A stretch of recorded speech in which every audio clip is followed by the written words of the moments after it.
Saudaraku, Sat Intelkam Polres Aceh Tenggara mengamankan 23 bal daun ganja atau 50,7 kg di Desa Katimaju, Kecamatan Ketambe, Kabupaten Aceh Tenggara pada Selasa 27 Januari 2026, sekitar pukul 14.30 waktu Indonesia Barat.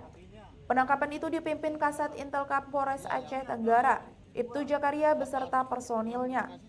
Kapolres Aceh Tenggara AKBP Yul Hendri SIK didampingi Kasat Intelkam Ibtu Jakaria kepada tribungayo.com pada Selasa 27 Januari 2026 membenarkan telah diamankan 23 bal ganja dari Mopan bersama 2 orang tersangka sebagai kurir ganja.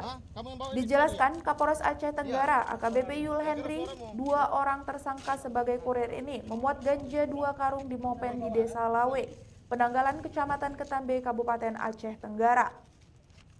Barang haram ini akan dibawa menuju Desa Muara Situlen, Kecamatan Babul Makmur, Kabupaten Aceh Tenggara. Menurut Kapolres Aceh Tenggara, penangkapan ganja 2 karung ini menjadi target Satintelkam Polres Aceh Tenggara. Dan sebelumnya, penangkapan Satintelkam Polres Aceh Tenggara melakukan penyamaran menjadi pengatur arus lalu lintas di Jembatan Bailey Katimaju. Di sana mereka menghentikan dan langsung melakukan penggeledahan di Mopen BK 1744 TI. Dalam penggeledahan ditemukan 2 karung ganja di bagasi belakang mobil. Mereka pun dibawa ke Mapolres Aceh Tenggara guna pengembangan lebih lanjut. Lanjut Kapolres PS 37 warga Desa Lawe Deski Sabas dan SS 23 warga Desa Muara Situlen Kecamatan Babul Makmur.